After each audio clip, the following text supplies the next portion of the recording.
شاعر بزرگ روس الکساندر سرگیویچ پوشکین نوشته بود که شاعری اصیل آداب و باوری خاصه دارد و تمام جامعه با نظری نیک می‌نگرد. دلش چون آینه روشن و پاک است و از کینه و عداوت غبار ندارد و مهر و محبتش صمیمی است.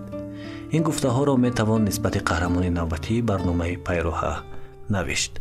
زیرا امروز بابت پیروهای روزگار شخصیت قصه می کنیم که در ایجاد و زندگی همیشه خاکساری و صمیمیت را پیش نموده است. با یک سبک خاص با سخن خود به شعر تاجیک وارد شدند و یکی از هواخواهای اشعار و آثار استاد هستند. یعنی که تقریبا یک 30 سرود ما با هم یعنی که تیار کردیم. از اون دوستایی که ما میشناسم یکی از صمیمی ترین انسان است. بسیار صمیمی. شاعر خلقی تاجیکستان برنده جایزه دولتی به نام ابو عبدالله رودکی رحمت نظری ماه اکتبر سال 1951 در شهر کولاب به دنیا آمده است. روزگار کودکی و نورسیش چون خاطره شیرینی هست که گاهی در شعر تصویرش می کند. هرچند من در شهر تولد شدم، لیکن شهر ما شهر روستایی بود. شهر کولاب در لب سنگاب، یک محله قدیمی این شهر است. این شهر عادی بود. مردم آن همه سرفرزند بودند و مردم روحیه دهقانی داشت. هر سال بهار رو از صمیم دل پیشواز میگرفت، انتظاری میکشید. باوری داشت که هر سال دندان آدم از چکری و تاران آب میخورد و ابروی انسان از گل سیاه‌گوش. رحمت نظری میگوید که در کوچه‌ای که آنها زندگی میکردند نه تنها والدان او بلکه اکثر عائله ها سرفرزند بودند و مادرانشان قهرمان مادر. وقتی که من کوچه می برآمدم یک همسایه داشتیم، ملا عبدالقیوم. پیرمرد بسیار با آبرو بود در گذر ما و من حکایت میکرد که میگفت که رحمت جان برای که از همین کمبغلی و از همین رهایی ها خوان میگفت. من هم میخوندم، در حقیقت 10 سال اعلی خوندم. من گفتم که سرفرزند بودیم، در کوچه پوری بچه ها پدر مادرشان میگفتن که یک کی مکتب میشه که برین گوشامون تین شود. من هر وقتی که کوچه می برآمدم یا یگان کس منو میزد یا ما وایم میزدم. اما خیلی تیز نمیگشته. پدر من بار میکشید، ماشینی بارکش داشتم و لیکن راست بگم من با ماشینش نزدیک شدن نمیماند. برای که میگفت که تو اگر چی کنی تو هم سافر میشوی، تو باید شاعر شوی. او غزل‌های خدرامتی پدر من غزل‌های خواجه حافظ خیلی خوب میدونست. در سر چنبر ماشین فقط غزل‌های خواجه حافظ میسراید. من گوش میکردم. رحمت نظری دانش اوله را در مکتب رقم 2 به نام ورشیلوی شهر کولاب که آن زمان 8 ساله بود گرفته است.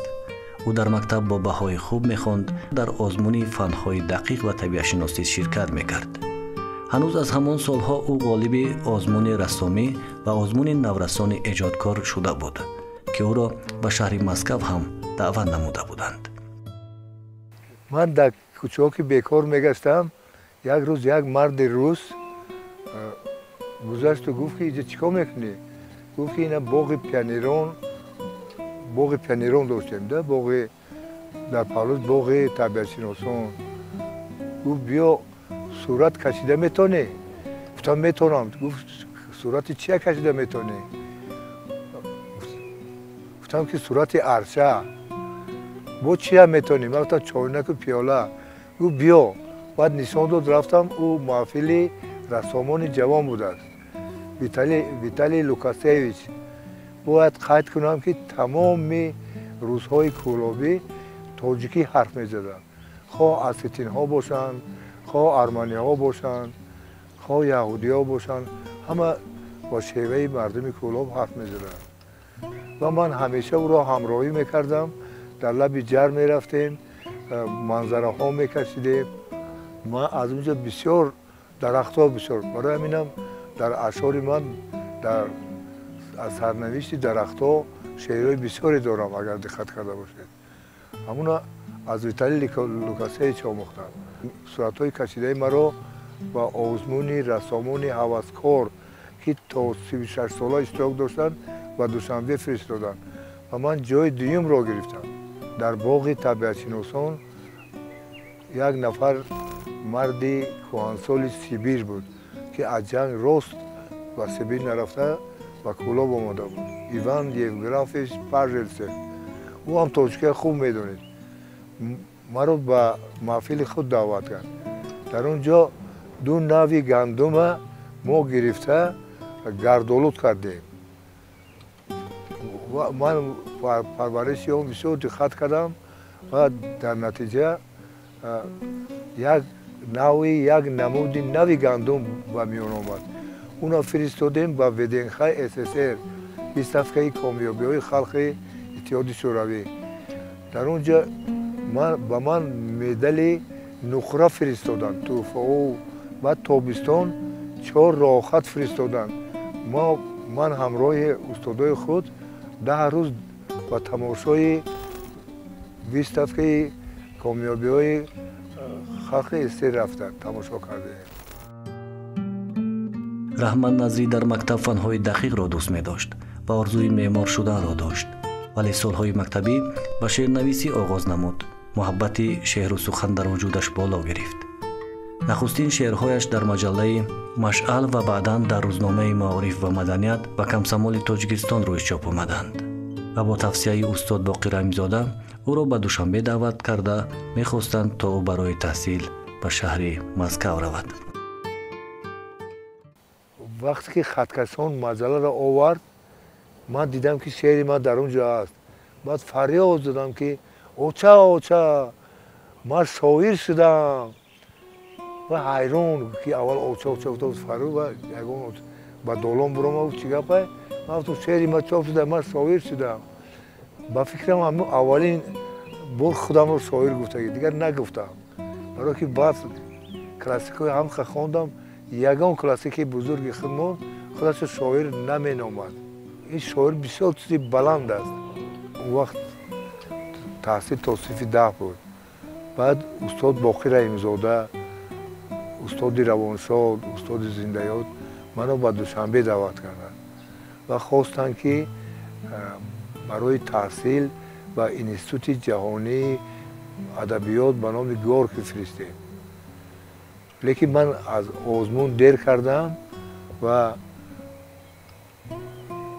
گفتن که در کجا میخواید تحصیل کردن. در حضور استاد مومن قنات هم بود.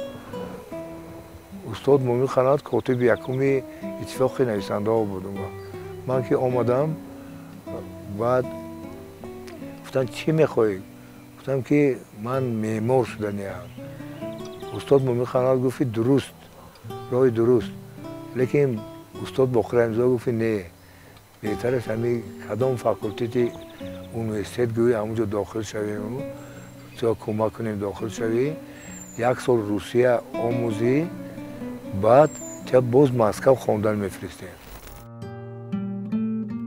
همین گونه با امر تقدیر رحمت نظری دانشجوی شعبه ژورنالیستیک فاکولته فیلولوژی دانشگاه دولتی تاجیکستان امروزه دانشگاه ملی تاجیکستان می شود. در دانشگاه دوستانی خوب پیدا می کند و از استادان بزرگ روز سبق می آموزد. محفل های ایجادی از بهترین چاره‌بینی های بودند که رحمت را خوش می آمدند. یک محیط خوب بود، محیط دوستانه بود همه. لیکن من در اونجا بیشتر با کتابخوانی مشغول بودم. راست بگم با لکسیه ها کمتر دقت می‌دادم. و لیکن در اونیورسیت و در انستیتوت آموزگاری 2 محفل ادیبان جهان عمل میکرد. ما هر ماه یک بار یک برنامه تلویزیونی بود با نام مشاوره شرکت می‌ورزیدیم در اونجا. لیکن هر یک محفل از 30-40 نفر بیشتر عضو داشت. همه می‌خواستن شاعر شوند. لیکن به جای شعر گفتن شعر می‌نوشتن درباره شعر خودشون. ای شعر من. بعد کارشون تخلص‌کاری بود. همین اوزار و آتش و هم فقط شعر نویسی یک طرف موند و از اون میان فقط من و برادر من کمال نصرالله در همون محیط ما فکرم به ادبیات خدمه چیتر موندیم. و یک چیز دیگه در خاطرم آمد که هنوز به دانشگاه داخل نشده، بعد صنف دهم تمام کردم اومدم یک شعرم به صدای شرق آوردم. استاد زنده‌یاد لایق مدیر شعبه شعر بودن. بعد چند شعرم خواندم، خوب بینم گفت خواندم. بعد یک شعرم خوش آمد. میدونید چی شما؟ خود شعر نه، خود سرلوحه‌اش خوش آمد. گفت که یک کلمه شعر میکنه. انا اونجا توچین همه لبچنگ، نامش لبچنگ بود. چنگ خواست میگفتن، چنگی لبی میگفتن، چنگی دهانی مطبوع داده. نامی همون اسباب موسیقی سازه هیچ کی لبچنگ نمیگفت. من گفت چه ساختیم؟ من گفتم چنگی لبی چپا کردم شد تاجیکی. برای همینم در صدای شرق اولین شعر من با نام لبچنگ چاپ شد و این معنی اون داشت که با ادبیات وارد شده، برای که هر کس در این مجله چاپ نمیکردن. شاعر خلقی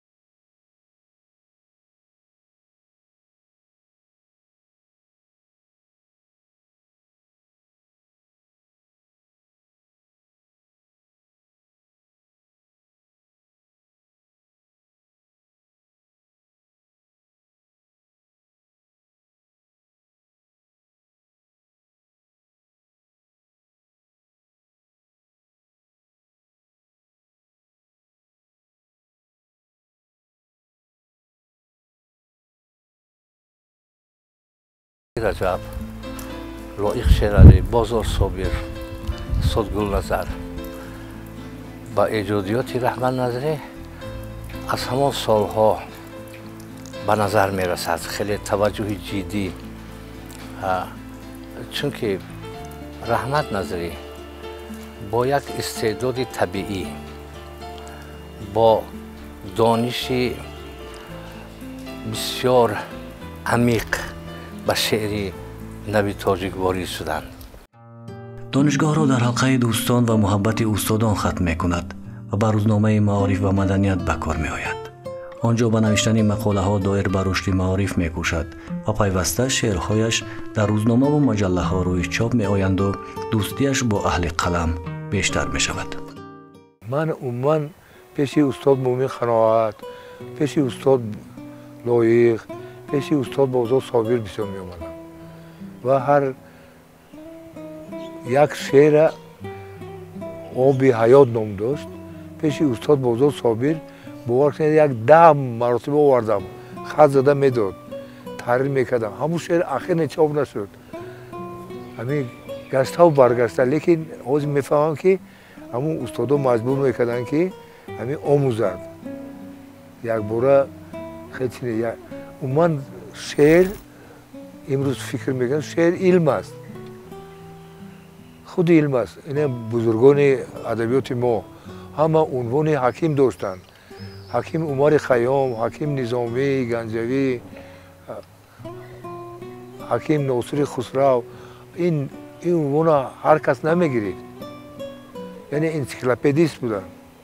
ما در یک دوران با هم آمدیم، با هم بودیم، در یک محفل ها اشتراک میکردیم و در اون عنوان جوانی هم نشون و هم قدم بودیم و بسیار رفیق نزدیک بودیم.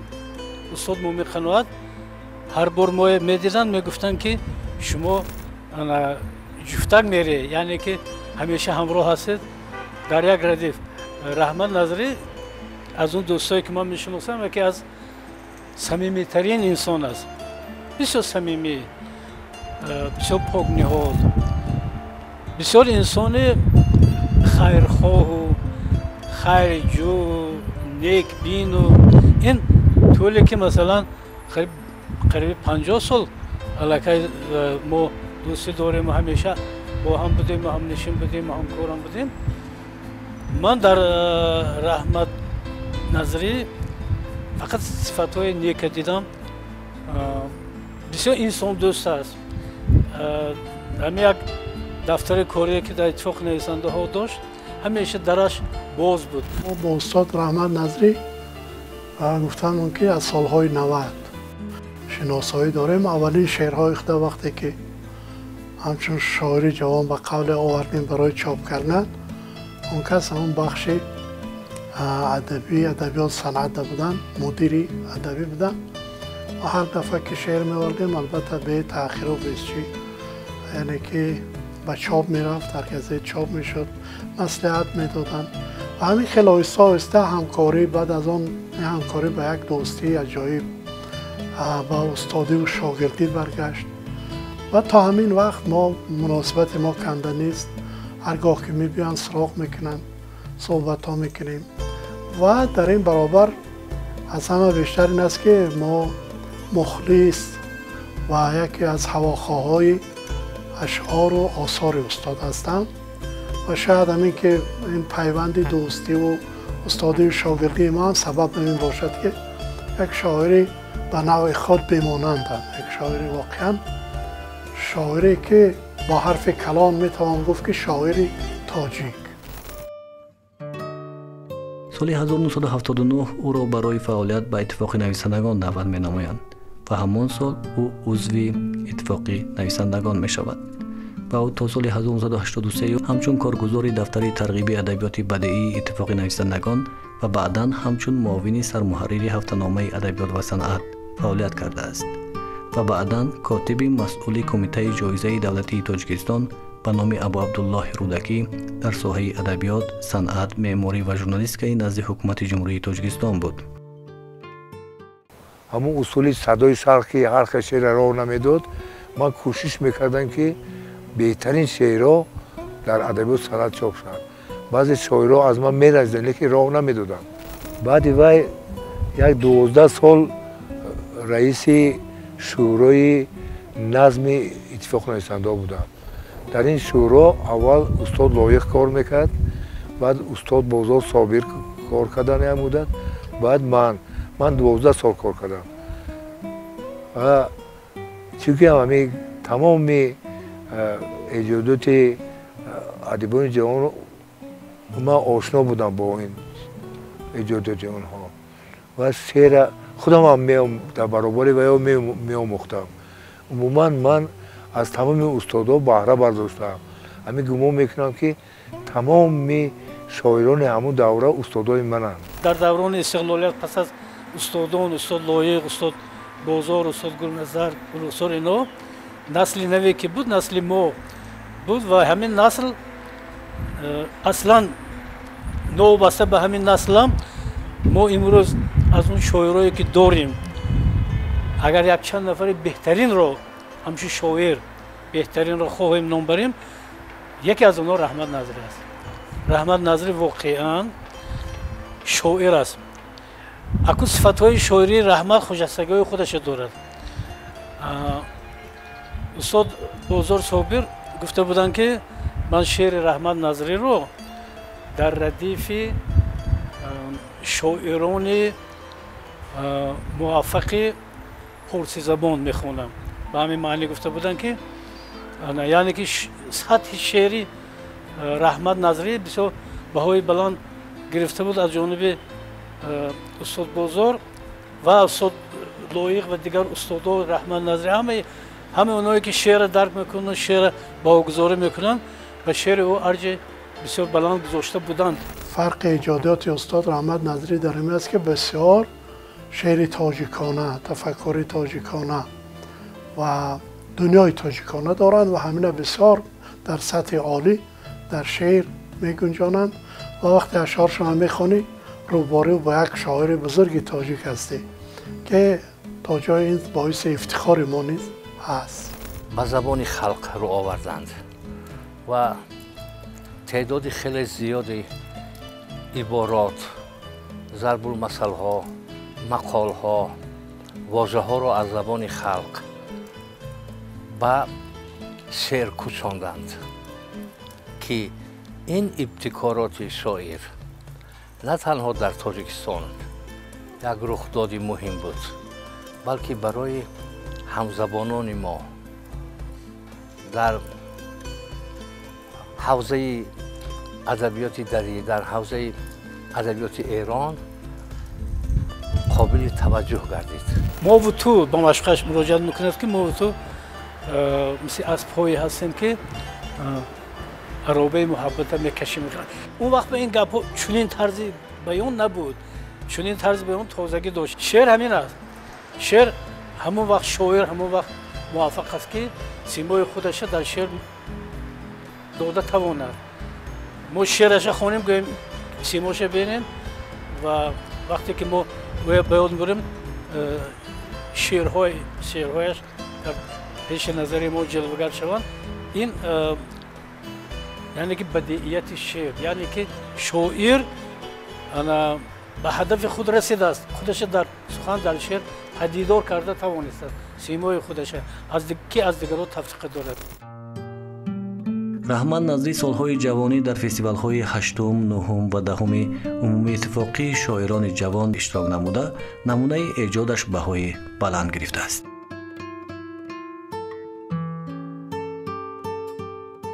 با استاد رحمت نظری که شاعر خلقی تاجیکستان هستند، دارنده مکافاتی به نام عبدالله رودکی هستند، از دوره جوانی میشناسم. تقریبا 50 سال شده است که ما شناس هستیم، همکاری میکنیم و اولین سرودهای من با شعرهای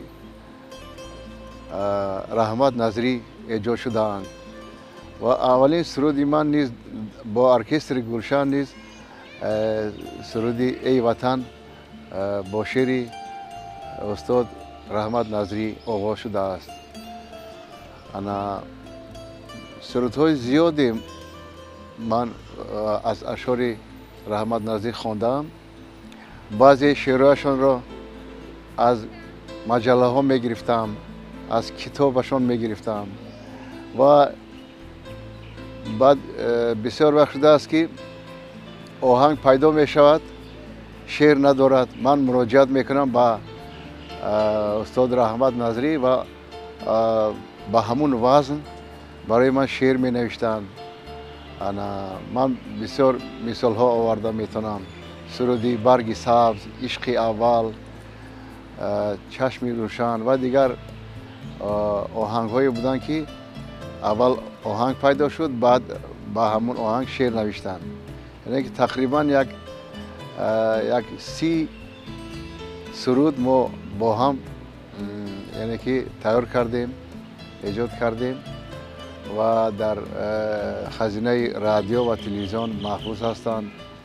شبی سیاه از تو من، دل از تو از تو من، سرم پر از ماجرا، ستاره راهنما، نمی نمایی چرا، ستاره راهنما، کجایی برا، ستاره راهنما.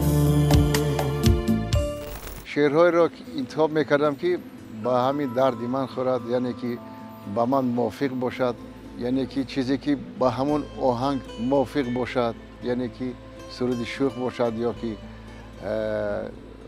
غم انگیز باشد، حزن انگیز باشد، با همون آهنگ شعر بنویسن. بعضی شعرهاشون رو من خودم از کتابهاشون گرفتم. مثلا سرودی ای وطن که اولین آهنگ من با ارکستر گلشن بود، به تو من به آشیانم ای وطن، به تو من به جسم و جانم ای وطن. شکریان کی با منی و در تو هم، با تو باشم یک جهانم ای وطن.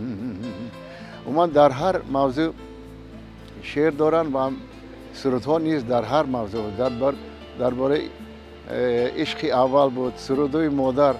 یک چند شعری که او کس نوشته بودن در وصف مادر من با آهنگ درآوردم و سراییدم، برای که برای من تاثیر بخش بود. حتما گویا که از زبان من نوشته باشم همین سرودها را. سال 1977 نخستین مجموعه شعرهای رحمت نظری با عنوان برگ سبز روی چاپ می‌آید. سپس سال 1982 ستاره روز، سال 1984 لاله آتش، سال 1988 سرنوشت، سال 1991 محراب، سال 2002 هفت رنگ، سال 2006 صدای خاموشی، سال 2011 چل چراغ، سال 2012 شیر مهتاب، همان سال شیرین کامه، سال 2013 شلشله، سال 2014 دیده بدیده، سال 2017 اندیشه در اندیشه، همچنین کتاب زمزمه و همزمان کتاب‌های دیگر با نام‌های جان به جان، ستاره راهنما، لنگر، نیایش و محور مهر تا این زمان به دست خواننده رسیدند. یک صفت دیگری خصوصیت بسیار خاص و بسیار خجسته شعر رحمت نظری در آن است که و بسیار داننده خوبی سنت‌ها و عنعنه‌های ملی، همه گونه تعبیرهای خلقی، بیانهای ملی خلقی می باشد. در شعر رحمت همین چیزا همیشه جلوه میزنه و شعر و یک شربت ملی، شربت خلقی میتیند که این هم بسیار خوبه.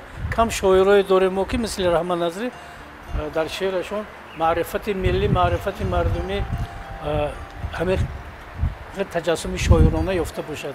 در رحمت نظری همین صفت هم بسیار هویدا است و بسیار میتونم درباره رحمت نظری یک مقاله بسیار پژوهش دارم، پژوهش خاصه دارم و بسیار صفت‌های شعرش گفتگی هستم.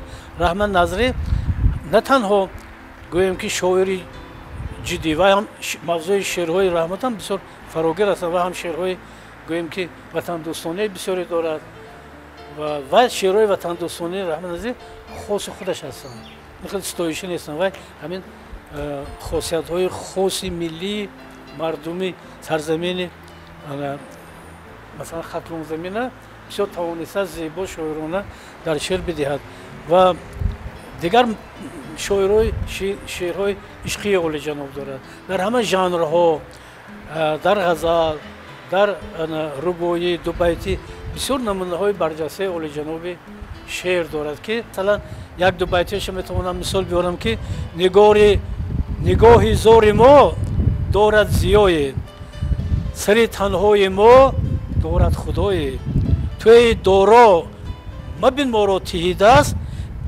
کف خالی ما دارد دعای. یعنی که در اینجا در هر مثال شعر است. همچون شاعری بچه ها هم یعنی شاعری کودکان هم بسیار موفقن، یعنی دنیای کودک بسیار احساس میکنن و همون نزاکت صافی و پاکی دنیای کودکانه حتی در اشعارشان هست.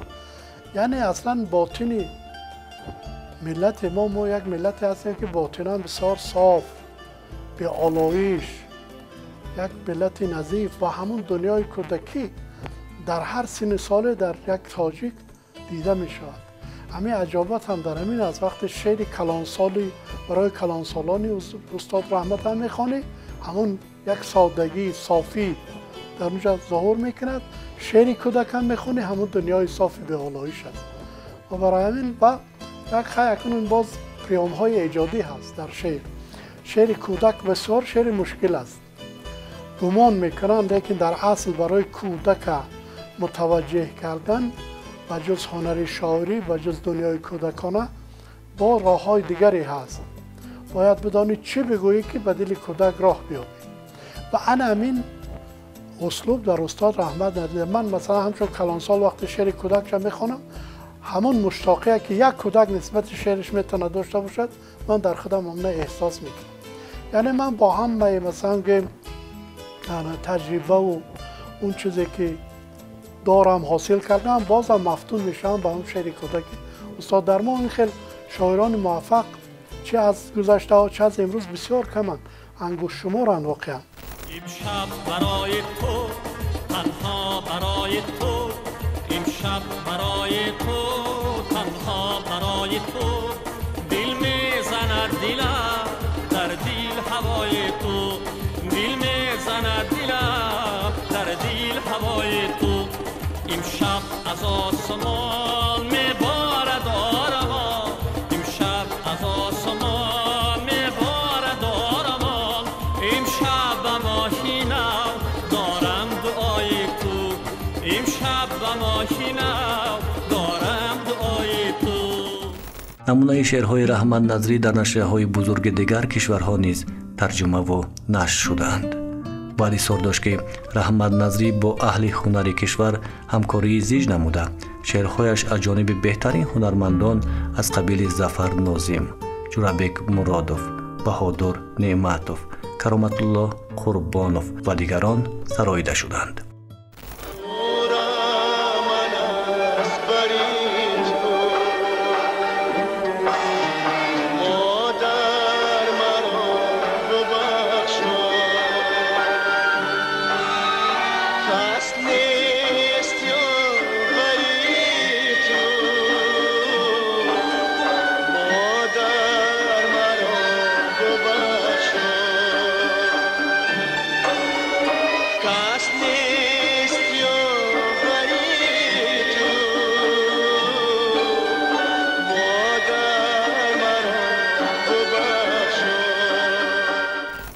عین‌الخضاد حمدانی یکی عارفای بزرگ و میگد که شعر را آینه دان، شعر را آینه دان. وقتی که به آینه میگری در آن خودت را میبینی. شعر خوب همون است که وقتی خوانی بعد گویی که درد توی گفته است، علم توی آرزوی توی شادی توی گفته است، بعد خودت را میبینی. همون شعر است.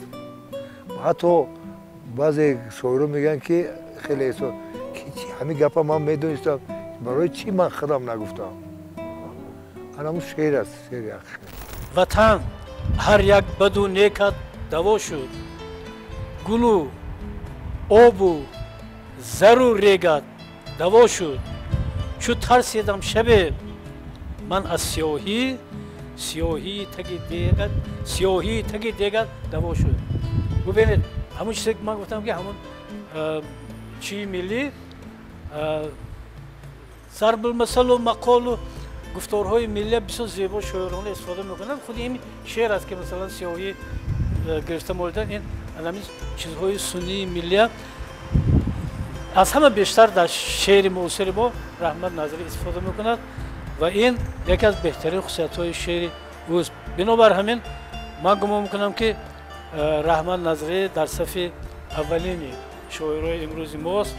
یک از اون شاعرایی هستن که واقعا نشان دادن که بعد از استادای ما میتوان شعر پیش برد، میتوان سخن نو گفت، تصویرهای تازه گفت. استاد باقی رحیم‌زاده بابت رحمت نظری گفته بود که او شاعری صمیمی است. شاعری است که شعرش ما را به درون واقعه میبرد و یا به واقعه اشاره شاعرانه میکند. بازار صابر بابت شعر رحمت نظری گفته بود که در ایجادات او نوآوری فراوان است. از هر شعر او میتوان یک لیس انگو بنویسید. رحمت نظری از زمره آن شاعران است که در رشد ادبیات معاصر تاجیک سهم گرفته است. امروز در کتابخانه به نام ابوالقاسم لاهوتی فعالیت میکند. او میگوید که در کوچه به نام لاهوتی شهر کولاب کلان شدم و در کوچه به نام لاهوتی شهر دوشنبه زندگی کردم و اینک در کتابخانه به نام لاهوتی فعالیت میکنم و همیشه روح استادان شعر مرا همراهی کرده و میکند. اگر تا امروز کاری کرده ام با هدایت استادان بزرگ بود. شعر باید منظره داشته باشد. برای همینم که من برای چی در اول خاطر داشتم که رسامی میکردم. همین дар шеърҳои ман сери тасвирӣ бисёр аст. ва тасвир шеър умуман тасвир надошта бошад. шеър яъне ки тасаввур нашавад, андеша тасаввур нашавад, агар ӯ аллакай шеър нест. ман одами хушбахтам. ман хонаи обод дорам. ҳарчанд ки ягон вақт пулдор набудам, бепулам набудам. фарзандои ман ҳама хонаободанд, 10 нафар набера дорам. ҳамааш аз пушти сухан буд. мумкин ба ҳамин шаҳри душанбе мараам ба хотири сухан қабул кардагиям. раҳмат назрӣ имрӯз ҳам эҷод мекунад. ба навиштаҳояш дар рӯзномаву маҷаллаҳо ва китобҳои алоҳида ба дасти хонанда мерасад. аз қисмати насибгаштааш розӣ аст. ҳамеша аз шукуфоии кишвар меболаду илҳом мегирад. имрӯз ҳам омад ба сар бо боздид офтоб. имрӯз ҳам